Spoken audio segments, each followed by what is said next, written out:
Fala, povo, tudo bem? Diego da Biblioteca Bruta aqui. Hoje para falar com vocês sobre esta fantasia que, olha, desde que eu abri esse canal aqui há 1 ano e meio, é uma das que eu mais gostei até agora. Aqui a gente vai acompanhar então um bastardo que me fez passar raiva com ele, mas também que me fez me apegar muito a ele, tá? Fora que a escrita dessa autora aqui me sugou demais, foi muito atraente. Vamos ver tudo isso depois da abertura.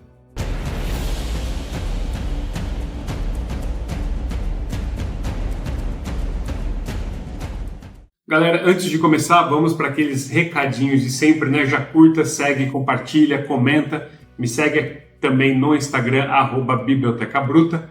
Siga e confira também os trabalhos dos canais parceiros, o Raves, Lorenzoni, o Rodrigão1002 e o Andrew, lá do Arsenal Books. Links todos na descrição. Também na descrição você vai encontrar aí um link geral para a Amazon, para estes livros aqui, alguns outros que eu achar que tiver alguma promoção interessante. E também aí na descrição, link para o grupo do WhatsApp, já somos mais de 100 pessoas lá e logo teremos um sorteio aqui no canal para comemorar isso, tá certo? Bom galera, como sempre a gente começa falando primeiramente das capas. Aqui no Brasil nós tivemos algumas versões. Primeiramente, a gente teve essa versão azul, que ela é até mais ou menos reproduzida aqui, né? Que é uma das minhas versões originais também, mas vocês estão vendo ela aí na tela.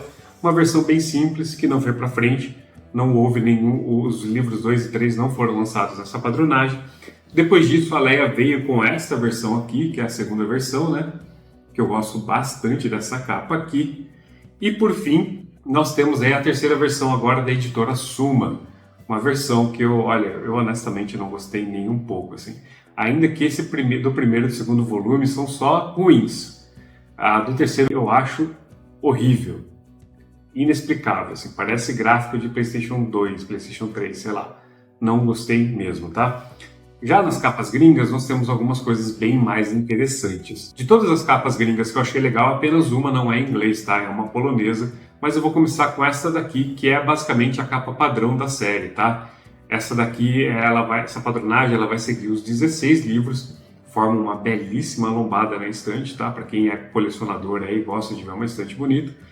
Essa daí faz um excelente trabalho e eu gosto também da simplicidade dessas capas e como ela é reproduzida nas demais, né? Sempre com detalhes diferentes, mas muito atrativos. Temos também essa versão britânica aqui, se eu não me engano ela é britânica, tá? Que além de ter belíssimas imagens, eu acho que também é a mesma imagem da versão portuguesa. Eu gosto muito das lombadas disso daí, né? Tá aí as versões com as lombadas, ficou muito legal ali. Esse aspecto deve ficar bem legal na estante também. Já as outras duas são edições especiais. A primeira da Subterranean Press, que tá aí, vocês estão vendo a trilogia completa dela também. Forma também um belíssimo set. Eu gostei dessa disposição, né? Que você tem ali a imagem, depois um outro retângulo com uma outra imagem ali dentro, um outro destaque. Também achei que ficou bem legal. E por fim, essa da Illumicrate Press, não sei como se diz direito, é uma versão comemorativa da própria editora, tá? De 10 anos da própria editora.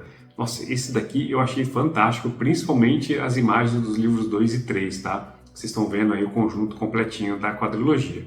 Mas, de novo, a única que eu sei que forma um conjunto completo dos 16 livros é aquela primeira padrão lá também, tá? E por último, eu dou destaque aqui para essa polonesa. Os poloneses sempre fazem belíssimas capas de ficção científica e de fantasia, e aqui, no caso, não fugiu a regra, né? E a gente tem aqui o Fitz com um cachorrinho, que é um retrato muito fidedigno de muita coisa que vai acontecer aqui neste livro, tá certo? De todas elas, a que eu achei mais bonita foi a capa da Illumicrate Press. Eu gosto demais desse tipo de arte para capa de fantasia. Gostaria que fosse feito mais assim no Brasil. Às vezes, hoje em dia, tá vindo essas mais simplificadas aí que eu não gosto tanto.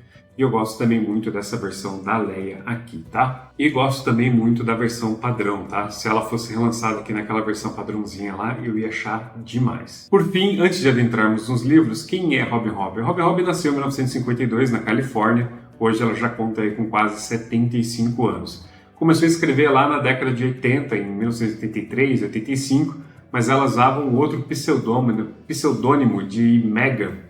Ela não fez muito sucesso, até que em 93 ela decide mudar para Robin Hobb e começar a escrever fantasia épica, e aí o sucesso veio, o resto é história. E seu primeiro lançamento como fantasia épica foi justamente O Aprendiz Assassino. Então vamos lá, vamos finalmente adentrar aqui no livro e sobre o que é esse livro. Primeiramente, galera, estamos falando aqui de 412 páginas, com uma diagramaçãozinha, com uma letrinha bem pequenininha, tá? Bem pequenininha mesmo. Nós aqui temos também nessa edição um mapinha aqui, né? Nós temos um sumário, coisa que hoje em dia está ficando raro, e nós temos aqui um mapinha do Reino dos Seis Ducados, tá? Eu gosto muito dessa versão aqui, da qualidade do papel, da diagramação e tudo mais, apesar dessa letrinha que faz essas 400 e poucas páginas parecerem mais de, sei lá, 600 e pouca. Nós temos aqui também 25 capítulos, contando aí com o epílogo. Esses capítulos geralmente têm mais ou menos aí 10 a 15 páginas, mas que, de novo, parecem 30. Eu lembro que eu demorei aí em torno de meia hora para ler cada capítulo, mais ou menos, tá? Então é isso. Eu não vou me adentrar aqui em spoilers, nada além daqui a gente já tem um pouquinho na sinopse aqui, eu só vou me aprofundar e explicar um pouquinho mais. Aliás, falando em sinopse, vamos a ela. Fruto de uma infidelidade, Fitz, filho de cavalaria, é um bastardo real, desprezado pelo mundo, sem amigos e solitário. O rapaz refugia-se nos estábulos da realeza e apenas sua conexão mágica com os animais, a antiga arte conhecida como manha, proporciona-lhe um pouco de alegria e companheirismo. Mas a manha, se usada com frequência, é uma magia perigosa e mal vista pela nobreza. Então, quando Fitz é finalmente adotado pela Casa Real, ele deve abrir mão de seus antigos costumes e aprender a viver essa nova vida. Artilharia, escrita, bons modos, a magia do talento e, secretamente, aprender a matar um homem, já que é treinado para se tornar um assassino real e um dos homens de confiança do rei sagaz. Quando os salteadores bárbaros começam a atacar os povoados costeiros, Fitz será encarregado de sua primeira missão. Ao mesmo tempo, perceberá que está rodeado de intrigas, segredos, desonra, heroísmos, aventuras e magia. Embora alguns o vejam como ameaça ao trono, ele talvez se torne a principal peça para a sobrevivência do próprio reino.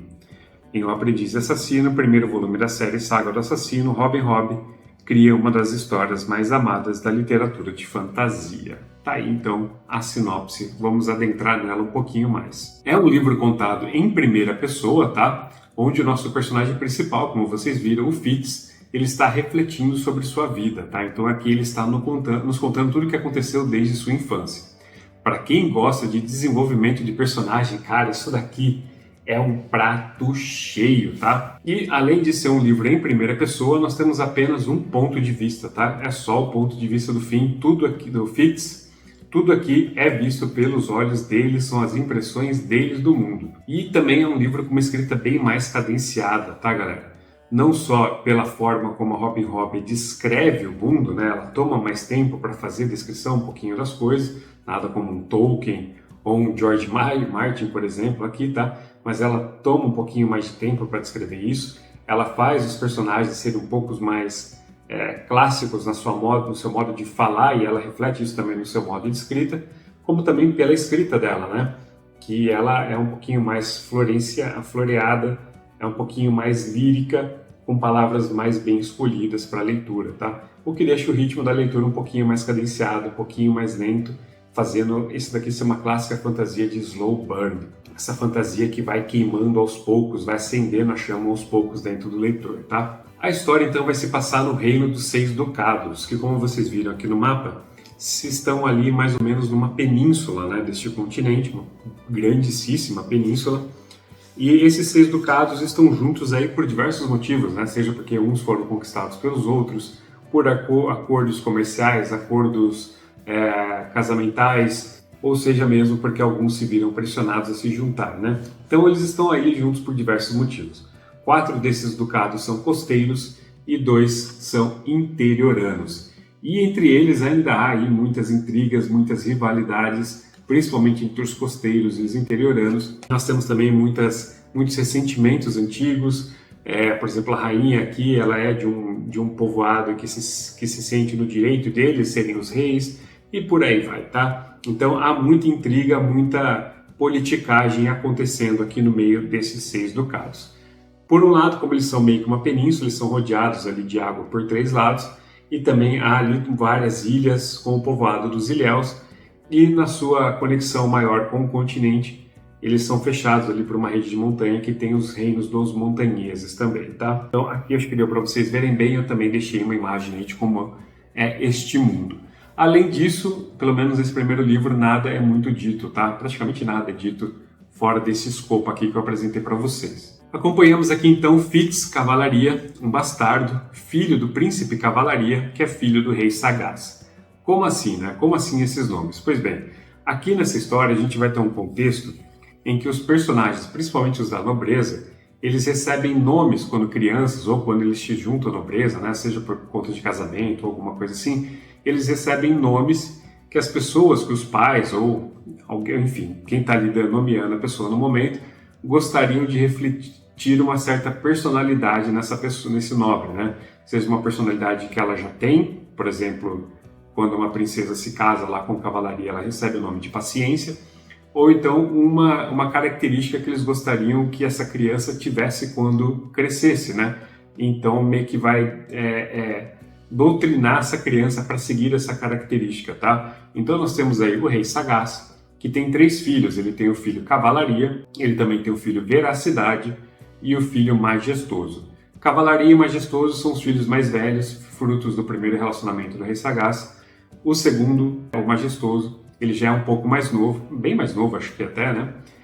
Já fruta do segundo relacionamento do rei Sagaz com a rainha Desejo, tá? Fitz, então, a Cavalaria. Fitz, na verdade, até é uma gíria, é um termo deste mundo aqui para bastardo. Então, na verdade, o nome dele é Bastardo de Cavalaria. Por muitos momentos aqui durante o livro ele é chamado de garoto, de Fitz, de bastardo, e por aí vai, dependendo da pessoa que o conhece, tá? E dependendo de como a pessoa gosta dele também. O Fitz, então, não conhece o seu pai, tá? Nunca esteve presente com ele, nunca trocou palavras com ele, e quando criança ele é deixado ali com seu avô e com sua mãe. Só que certo dia o seu avô, de saco cheio com os gastos que ele dá, com os problemas que ele causa, por problemas assim, né, que crianças causam, né, ainda mais em tempos difíceis, resolve que ele não deve ser o único a arcar com esses custos, ainda mais o pai da criança sendo um príncipe, né? Então o avô, numa noite de nevasca, vai lá no portão do castelo e larga o Fitz lá. E não só larga lá, né? Ele vai lá, faz um certo sermão pro guarda, enquanto a mãe faz muitos votos de protesto ali no meio do caminho. Mas vamos ler esse trecho aqui para vocês, né? Depois de tanto gritar, o avô disse: "Eu te trouxe o garoto." Isso ele tá falando pro guarda, tá? "Eu te trouxe o garoto", disse numa voz rouca. Quando o guarda da casa continuou a olhá-lo fixamente, sem julgamento ou mesmo curiosidade, explicou-se com mais detalhes. "Dei-lhe de comer à minha mesa durante 6 anos e nunca recebi uma palavra do pai, ou uma moeda, ou uma visita, embora minha filha tenha me dado a entender que ele sabe que fez um bastardo nela. Não mais lhe darei de comer, nem partirei as costas no arado para pôr roupas nele. Que o alimente aquele que o fez. Tenho gente o bastante para cuidar, com a minha mulher envelhecendo e a mãe deste aqui para manter e alimentar. Porque não há homem que a queira agora, não com este cãozinho sempre grudado na barra de sua saia. Portanto, pegue-o e o entregue a seu pai." Com isso, então, Fitz, a história vai começar com 6 anos e vai terminar com ele ali. Eu chuto que ele tem uns 16 anos, tá? Porque como o Fitz meio que não foi registrado, digamos assim, ninguém sabe ao certo qual é a idade dele. E ele vai, e a Robin mesmo não faz questão de dar a idade do Fitz ao longo do livro, tá? Então a gente, conforme ela vai dizendo, ele tem um momento que ele encontra uma personagem importante no fim do livro, que ele diz que ela tem 18 e parece que ele tem uns 2 anos a menos que ela, então eu assumo que ele tem uns 16 anos no fim do livro, tá? Então, a partir daqui, o Fitz vai começar a se envolver com a vida do castelo. Vamos ver a descrição desse castelo um pouquinho, ó. Torre do Servo era, então, um lugar áspero e com muito vento. As ruas eram íngremes e tortuosas, e as pedras do pavimento se moviam e escapavam de seus lugares sob o peso das carroças que passavam. O vento castigava o interior das minhas narinas, com o cheiro de algas e barrigadas de peixe, enquanto o gemido das gaivotas e das aves marinhas era uma melodia fantasmagórica sobre o murmúrio rítmico das ondas. O povoado se agarrava ao rochedo íngreme e negro como os moluscos e crustáceos se agarram às docas que se estendem pela baía. As casas eram de pedra e madeira, e as mais elaboradas estavam em entras de madeiras, construídas na parte mais alta da face rochosa e mais profundamente incrustada nela. Então, eu citei um pouquinho esses 2 trechos aqui para vocês pegarem um pouco da escrita da Robin Hobb, tá? E ao longo do texto todo, principalmente no contar do Fitz, esse texto dela vai ficando cada vez um pouquinho mais elaborado e mais floreado, tá? Logo de cara, então, o Fitz ali, as pessoas que vão receber não vão saber muito o que fazer com ele, vai chamando um ou outro, falando, Fitz, filho de cavalaria, filho, eles estão alegando isso, isso, aquilo, vão perceber que ele é realmente muito parecido com o pai, e ele vai ser colocado, então, aos cuidados de Bronco. Bronco é o mestre dos estábulos, né? Ele cuida ali dos cavalos, dos cachorros e dos outros animais do reinado, do rei, da nobreza, por aí vai. E ele é um homem fiel à cavalaria e um homem de confiança de cavalaria, tá? Ao longo do livro a gente vai conhecendo um pouco mais da história do Bronco. Então o Fitz vai ser colocado ali sobre a guarda dele e vai passar a viver nos estábulos. E o Bronco, obviamente, vai virar aí uma certa figura paterna pro Fitz, né? E ser o bastardo, galera, como sempre, é uma vergonha, né? Ele vai sofrer diversos preconceitos por isso, ainda mais sendo Fitz bastardo de quem ele é. Pois cavalaria, como o nome já diz, né, o efeito é dar o sentido de cavalheiro, cavalheirismo, né? Então ele era uma pessoa muito, muito honrada, muito nobre, que sabia conversar muito ele fazia basicamente todas as alianças ali do reino, né? Então ninguém entende como ele faz o que ele faz. Ainda mais que ele se casou com a princesa Paciência fora do que o pai dele queria, né? Porque o pai dele queria que ele se casasse com alguém de algum outro reino para manter alianças, aumentar comércio e tudo mais. E não, ele escolhe uma mulher com quem ele passou a gostar, e essa mulher passou a gostar muito dele, ou seja, eles se amam de fato, e casar com ela não trouxe benefício nenhum ao reino, né? Então assim, o cara faz tudo isso para casar com essa mulher, e no fim vai lá e tem um bastardo, ainda mais sendo ele quem ele é. Então fica esse mistério, por que ele fez isso? Obviamente que tem a questão de que a senhora Paciência não lhe conseguia lhe dar filhos, tá? Mas ninguém acredita que Cavalaria tenha feito isso apenas para ter um herdeiro. Até porque, assim que Fitz adentra o castelo e ficam sabendo da presença dele lá, Cavalaria, por diversas razões, vai renunciar ao trono. Fica então um dos mistérios do livro, por que tudo isso aconteceu. Falando ainda sobre o Fitz tem uma certa peculiaridade, né? Ele consegue ter acesso a uma magia considerada baixa, selvagem, que é a magia da manha. A manha é uma magia que permite ao Fitz ter aí certas conexões mentais com animais. Então ele consegue ver, consegue ouvir, consegue sentir os cheiros que os animais sentem. Ele também consegue transportar a mente dele para um corpo animal, para a mente do animal, e sentir como é correr, como é voar e tantas outras coisas. Além disso, ele também consegue conversar com esses animais. Não é nenhuma conversa elaborada, né? Nada muito sofisticado, mas ele consegue ter conversas, né? Falando para os animais, estou chegando, o animal fala, vamos caçar, ele fala, agora não, mais tarde. Então ele vai conseguindo desenvolver certas conexões, e principalmente aquele animal que ele escolhe ser dele, ele consegue criar conexões fortíssimas com esse animal, né? Ele consegue pressentir esse animal de muito longe, mandar recados para esse animal de muito longe também. E a manha também deixa ele sentir todos os seres vivos à volta dele, tá? Então, não só animais, como também humanos. Então ele consegue meio que sentir presença quando ele quer. E vou aproveitar aqui que estou falando da manha para falar do outro tipo de magia que nós temos nesse livro, que é o talento.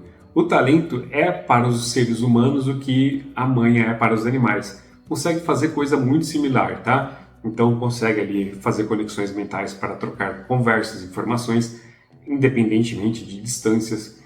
Consegue influenciar as pessoas, consegue também travar pensamentos das pessoas, né? Memórias, características. Então uma pessoa com talento consegue entrar na mente da outra e bloquear acesso a determinadas coisas ali no cérebro da pessoa, porque ela não se lembra de nada, não faça tal coisa, ou induzir ela a fazer tais coisas, né? E então é uma magia extremamente poderosa, tá? E uma magia poderosa assim, quanto mais você usa ela, e dependendo do para que você usa ela é muito custosa para a pessoa que está utilizando o talento, tá? O talento é explicado no livro, que vem aí da descendência dos antigos, né? A saga toda até se chama Reino dos Antigos, Realm of the Elderlings. E esses antigos então foram passando essas características genéticas para o povoado de hoje em dia, né? Os antigos já não mais existem, pelo menos não que a gente saiba aqui. A manha, que eu me recordo, não tem lá muito uma explicação de onde ela vem. Fiquei com a impressão de que ela vem mais ali dos Ilhéus, tá? E o ensino de como dominar o talento, hoje, no passado era para todo mundo, hoje em dia já é mais para a nobreza, ainda assim, mesmo assim para algumas pessoas só, tá? E nem todo mundo da nobreza tem. Por exemplo, o rei sagaz e seus filhos cavalaria e veracidade têm acesso ao talento, já o majestoso não tem, tá? Então, como eu falei, hoje em dia somente os nobres fazem isso, mas um certo problema que vai surgir ao longo do livro, que são os navios vermelhos e os forjados, já eu falo um pouquinho mais sobre eles, vai mudar isso, né? Eles vão começar a treinar mais pessoas que têm aí talvez uma certa tendência a ter talento para poder combater este problema. Pois bem, o livro então vai começar com essa história de crescimento e amadurecimento do Fitz. Conforme ele vai ali se envolvendo com as coisas, com os dias a dia do castelo, ele vai conhecendo pessoas e vai começar a se envolver com outras, né? Ele vai conhecer pessoas tanto no castelo quanto na cidade lá embaixo. Ele vai ser um dos poucos que vai fazer esta conexão, além de toda a figura paterna dele no Bronco. Até que em determinado momento o Fitz vai estar ali no castelo com fome e ele vai tentar ali pegar as sobras do que teve da janta do dia anterior, né? Ele entra lá no salão, começa a comer algumas coisinhas quando o rei sagaz e os filhos dele entram ali no salão. O rei sagaz nota ele, né? E ali ele tem uma ideia. Olha, a gente precisa pegar esse bastardozinho aqui e utilizar ele a nosso favor, né? Ele pode ser muito útil em diversas coisas. A gente precisa mandar um representante para um reino longínquo e perigoso? Manda o Fitz. Se ele morrer, foda-se, né? Enfim, ele começa a ter diversas ideias de como utilizar o Fitz até para isso, conseguir a lealdade do Fitz, manter o Fitz perto e não ter o Fitz como alguém que as pessoas possam olhar para ele e ver uma opção diferente ou colocar aí ideias de revolução e tudo mais na cabeça do Fitz, né? Então ele fala, é melhor a gente trazer ele para nosso perto, ganhar a lealdade dele do que deixar ele aí solto sem fazer nada. A partir disso, então, o Fitz vai começar a ser treinado em diversas coisas que os nobres normalmente são, né? A escrita, a ler e escrever. Ele começa a ter aulas de treinamento de armas e ele começa a ganhar roupas e ele ganha também um quarto numa torre do castelo. Até que um dia, no meio de todo esse treinamento, ele vai estar lá dormindo em seu quarto no meio da madrugada e uma porta vai se abrir, uma porta escondida vai se abrir lá e uma pessoa vai convidar ele a segui-lo. Essa pessoa é ninguém mais, ninguém menos que Breu. Breu é o assassino do rei e ele mandou que Breu treinasse Fitz na arte de matar. Então aqui, de fato, começa toda essa coisa do aprendiz de assassino, tá? Então Breu vai começar aí a treinar o Fitz, passando diversas missões para ele, geralmente de madrugada, então o Fitz passa a ter aí uma vida extremamente tribulada. E em meio a tudo isso, o Fitz também vai ter diversas perdas ao longo do livro, tá? É um livro sobre amadurecimento, um livro sobre lealdade, sobre desafios morais e éticos, um livro também sobre perda, sobre depressão, sobre resiliência, tá, galera? Um livro muito, muito triste em determinados lugares. Sempre que falam para mim do Aprendiz Assassino, você fala assim, pô, é maravilhoso, é lindo, mas o Fitz às vezes é um bobão, o Fitz às vezes é isso e aquilo. E também a Robin, nunca falam de quão perversa a Robin Hood é em determinados momentos, tá? Se você se emociona muito aí com coisas relacionadas a animais, lembre-se que o Fitz tem a manha. Pô, galera, né? Enfim. Além desses tutores aí que o rei manda para ele, né? Ele acaba tendo alguns outros tutores aí que acabam reconhecendo alguns talentos que o Fitz tem, ou outros até aí que estão com remorso de algumas coisas do passado. Quem lê o livro vai saber de que eu estou falando.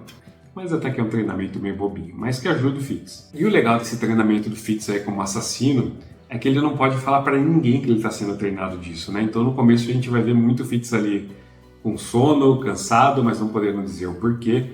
O Fitz não pode contar, por exemplo, pro Bronco que ele está sendo treinado disso. O Breu até fala para ele em determinado momento assim, o rei às vezes até esquece que eu existo, né? E pouquíssimas, eu acho que mais ninguém sabe da existência do Breu ali no castelo, mas o Breu é personagem importantíssimo, é peça fundamental neste reino aqui para ele conseguir muitas coisas que eles conquistam. Então muitas vezes aí o Fitz vai ter que então começar a encarar alguns dilemas morais e éticos nesse aprendizado e ele não vai ter com quem ninguém debater isso, né? Ele não vai poder externalizar isso. E ele vai começar a aprender muita coisa nessas aulas, tá? Como roubar, como mentir, como envenenar, como matar e tudo mais. Até que em determinado momento o Breu vai perceber que o Fitz tem aí acesso ao talento e vai pedir ao rei que o Fitz também seja treinado na arte do talento, que lhe é negado. Mas como disse, a presença aí dos navios vermelhos e dos forjados vai fazer com que o Fitz, em determinado momento, vai começar a aprender a utilizar o seu talento. E durante esse treinamento aí do talento, Fitz vai encontrar personagens odiosos, tá, galera? Que, olha, vão botar nosso personagem para baixo. Então, assim, como de novo, é um livro muito depressivo aqui com as coisas que acontecem no Fitz, uma criança. Lembremos que ele é uma criança extremamente solitária, jogada de um lado para o outro, rejeitados por muitos, odiados por muitos outros ainda.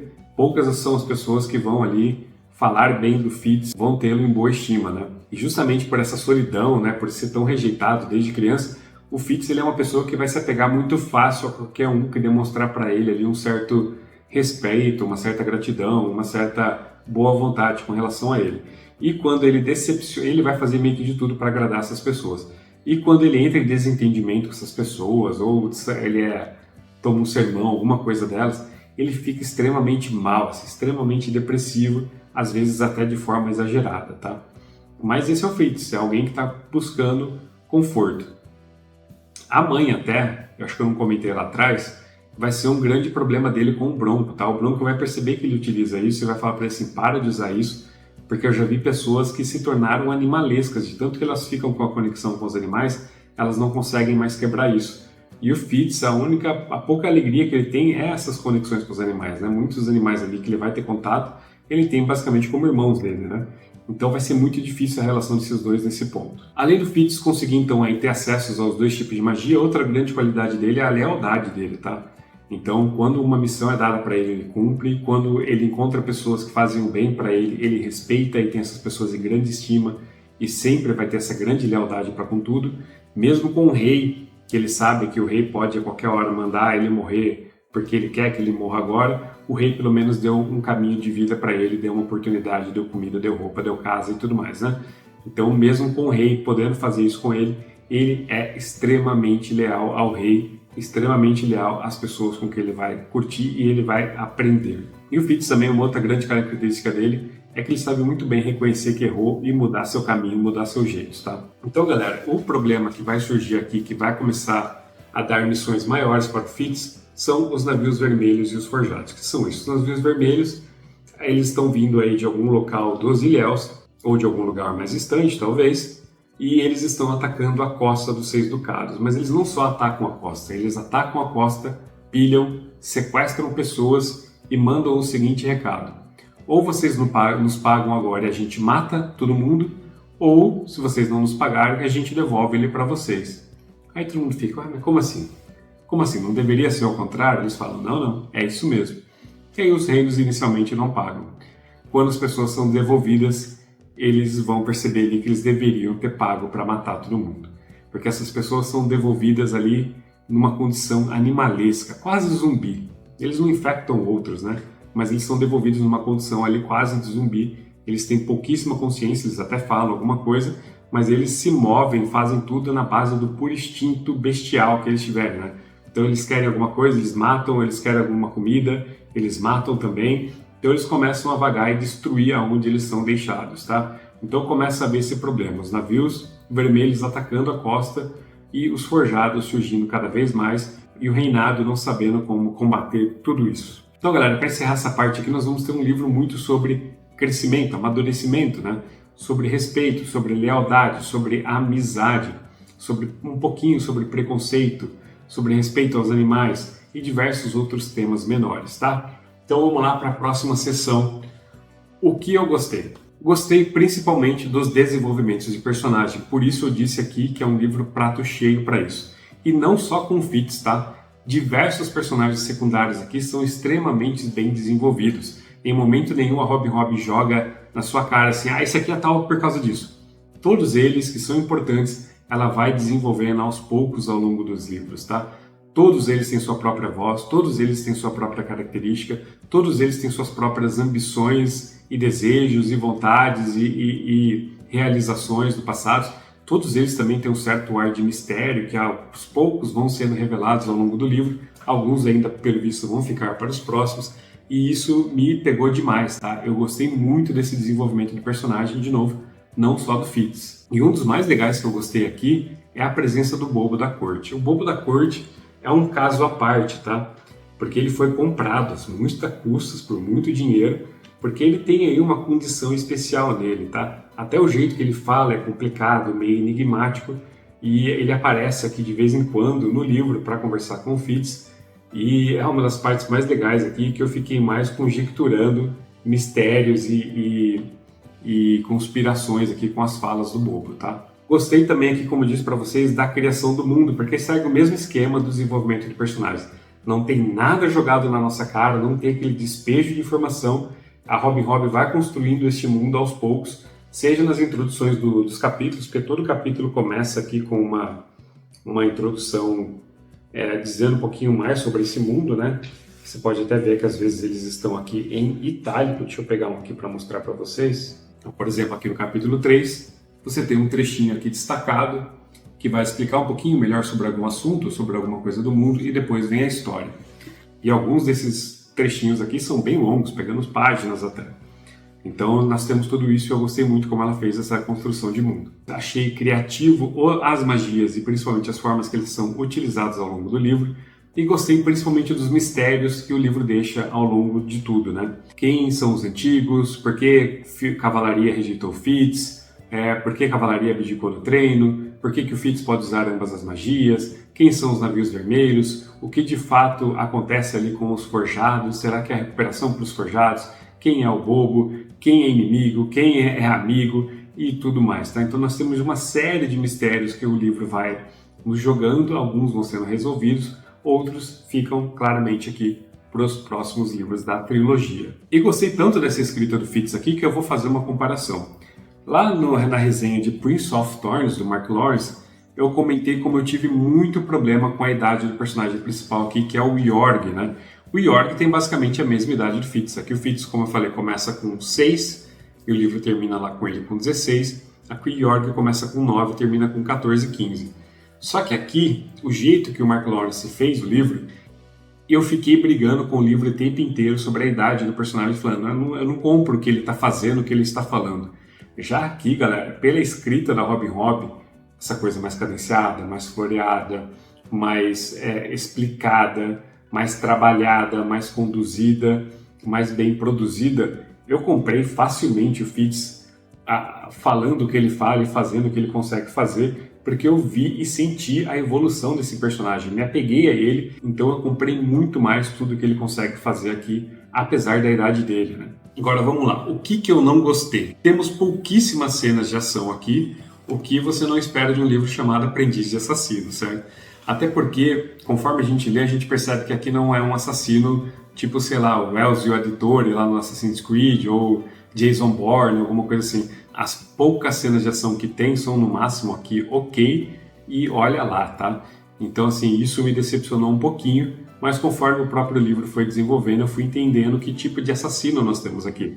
Nós temos esse assassino da furtividade, nós temos esse assassino da observação, de captar detalhes, de entender relacionamentos entre as pessoas num salão. Nós temos aqui um assassino que consegue fazer conjecturas a partir de dados que ele obtém, e o assassinato aqui é mais com envenenamentos, tá? Do que propriamente ali, como eu disse, no corpo a corpo, na luta. Ele vai fazer isso quando precisa, mas o negócio principal aqui são os envenenamentos e as informações. Também achei alguns momentos um pouquinho arrastados demais, principalmente o começo do livro, até ele começar a treinar como assassino, e uma certa viagem ali que eles fazem para o Reino das Montanhas. Quem lê o livro vai saber o porquê, não vou dar spoilers aqui. E por fim, voltando aqui na comparação com o livro do Prince of Thorns, essa coisa da depressão do Fitz em determinados momentos até me deu raiva do personagem, né? Porque, como eu disse, né, ele se apega muito às pessoas e por vezes qualquer coisinha que ele desagrada essas pessoas, ele se sente muito mal e entra nessas depressões. E vai ter um determinado momento que um personagem vai começar a fazer algumas coisas com ele que, cara, foi um momento que eu parei assim e falei, pô, queria que o Fitz fosse um pouco mais Yorg aqui, mandasse tudo pra casa do caralho e resolvesse essa situação aqui com uma boa facada, uma boa espadada. Manda esse cara pra casa do caralho, vai pra puta que pariu, Fitz, age, faz alguma coisa.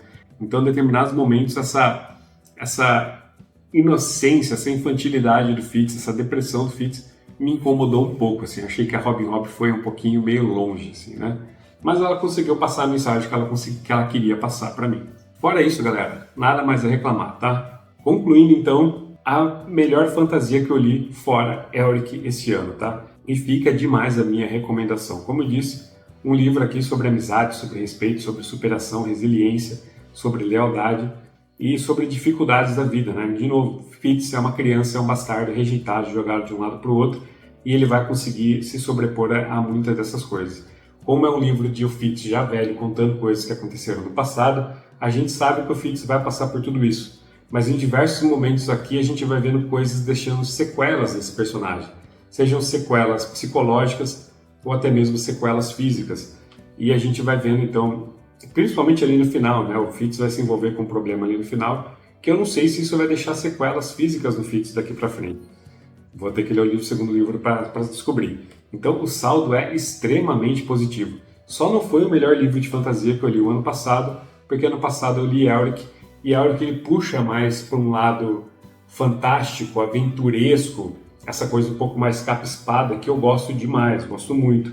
Então o Elric ele preencheu essa necessidade melhor do que o Aprendiz de Assassino, mas o Aprendiz de Assassino aqui, galera, pô, finalzinho do livro aqui até eu dei aquela embargadinha assim na respiração, viu? Porque, pô, Robin Hood consegue ser cruel, viu? Ela consegue ser belamente cruel. E outra coisa legal aqui, que enquanto eu li esse livro, por conta da capa aqui da Leia, né, me deu uma sensação de nostalgia muito grande de quando eu lia os livros da Crônicas de Gelo e Fogo. O mesmo estilo de capa, né, o mesmo estilo de arte, de design de arte aqui. E cara, até por isso, uma das poucas comparações que eu consigo fazer da escrita da Robin Hood aqui é justamente com o George Martin, né? O George Martin ele é mais detalhado na descrição de roupas e tudo mais, né, de cenários assim, mas a sensação que eu tive ao ler de estar lendo algo grandioso, algo maior, né, algo fantástico, foi muito forte aqui, e mesma coisa eu tive quando eu estava lendo lá então o George Martin, lá para 10 anos atrás. E pô, eu fiquei pensando, né, as duas séries são de 1990, ainda tem a Roda do Tempo, galera que começou a ler fantasia nos anos 90 foi agraciado demais.